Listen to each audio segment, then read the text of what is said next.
মঙ্গলবার দুপুরে হঠাৎ করেই সচিবালয়ের সামনে জড়ো হতে থাকেন রাজধানীর বিভিন্ন শিক্ষা প্রতিষ্ঠানের শিক্ষার্থীরা।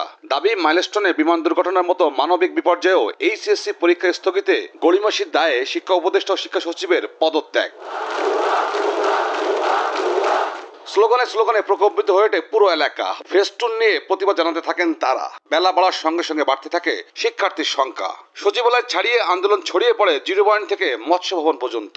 এই উপদেষ্টা পরিষদের এইটুকু বোধ বিবেক নাই যে রাত্র ৩টায় তারা সিদ্ধান্ত জানায়, সেই রকম উপদেষ্টা আমরা চাই না। যেখানে আগের দিন আমাদের ভাই বোনেরা মারা গিয়েছে মাইলস্টোনে, সেখানে আজকে আমরা কিভাবে সুস্থ মস্তিষ্কে পরীক্ষা দেব? কালকে সারা রাত কোনো ছেলে মেয়ে আমার মনে হয় না যে ঠিকমতো পড়াশোনা করতে পেরেছে। শিক্ষা উপদেষ্টা ও শিক্ষা সচিবকে ভুয়া বলে স্লোগান দিতে থাকে আন্দোলনকারীরা। এ সময় সচিবালয়ের প্রধান ফটকের সামনে উপস্থিত যৌথ বাহিনীকে উদ্দেশ্য করে স্লোগান দিতে থাকেন তারা। ওদেরকে প্লিজ আপনারা বুঝান, আমার বন্ধুরা ভিতরে আটকা পড়ছে। ওরা আউটরিকে হামলা করছে, আমাদেরকে গুলি শুধু করছে, অনেক করে ওর ককটেল শুধু মারছে। কেন আমাদের করবে? এই যে ব্লড মারা হয়েছে আমাদের সেনাবাহিনী পুলিশ, অনেকে হাত পা ভেঙে গেছে। ওরা কিভাবে এক্সাম দিবে? আমরা পরীক্ষার্থী না।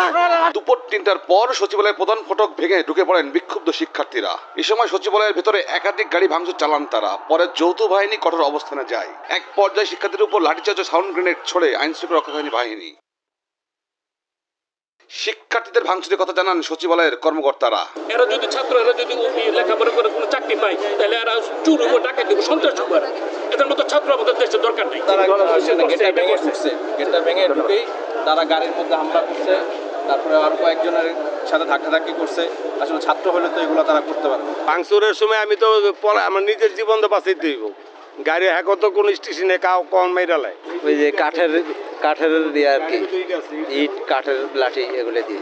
এরপর শিক্ষার্থীরা সচিবালয় থেকে বের হয়ে বাইরে সচিবালয়ের ভিতরে ইট পাটকেল লিখে পড়তে থাকেন। এ সময় বাহির থেকে পুলিশ সাউন্ড গ্রেনেড ও টিয়ার শেল ছোড়ে। এমন উদ্ভূত পরিস্থিতিতে শিক্ষা মন্ত্রণালয়ের জ্যেষ্ঠ সচিব সিদ্দিক জোবায়েরকে প্রত্যাহারের সিদ্ধান্ত নেয় অন্তর্বর্তী সরকার।